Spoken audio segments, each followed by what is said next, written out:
Cu భూ వివాదంపై నటి అండ్ యాంకర్ రష్మి స్పందించారు. 400 ఎకరాల భూమిపై వీడియో పోస్ట్ చేశారు యాంకర్ రష్మి.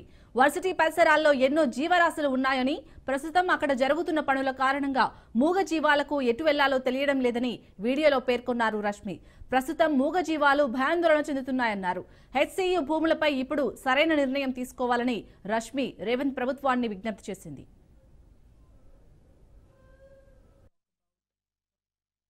హలో ఎవ్రీబడి, అందరికీ నమస్కారం. సో ఈ వీడియో బయట పోస్ట్ అయిన తర్వాత I may get a lot of backlash. కానీ ఈ వీడియో వచ్చి ఎలాంటి పొలిటికల్ థాట్ ప్రాసెస్ కానీ, మన ఏపీ తెలంగాణలో కానీ, మన కంట్రీలో జరుగుతున్న డెవలప్మెంట్కి విరుద్ధంగా కానీ నేను పోస్ట్ చేయట్లేదు.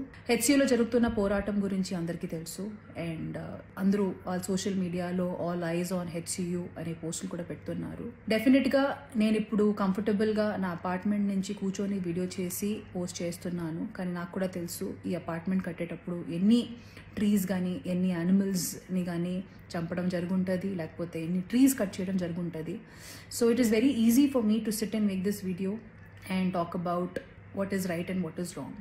But as a layman ఇప్పుడు జరుగుతున్న ఇష్యూ ఎందుకు జరుగుతుంది, లీగల్గా దాని ఆస్పెక్ట్ ఏముంది, నాకు అంతగా దాని మీద అవగాహన లేదు. కాబట్టి యాజ్ అ కామన్ మ్యాన్ నిన్న రాత్రి జరిగిన డెవలప్మెంట్ వీడియో చూసిన తర్వాత, after listening to all the cries of those birds, and ఆ బర్డ్స్ అండ్ పీకాక్సే కాకుండా they are many more deers and other species which I have been habitating there. Maybe this is our chance to redeem ourselves. Peak summers are coming in and ఇలాంటి ఒక సందర్భంలో ఆ పక్షుల్ని, ఆ పశువుల్ని వాళ్ళ ఇంటి నుంచి బయట తరిమేయడం అనేది ఎంతవరకు కరెక్ట్ నాకు తెలియదు సార్. కానీ you are our only power and you are our only option to rehabilitate those animals.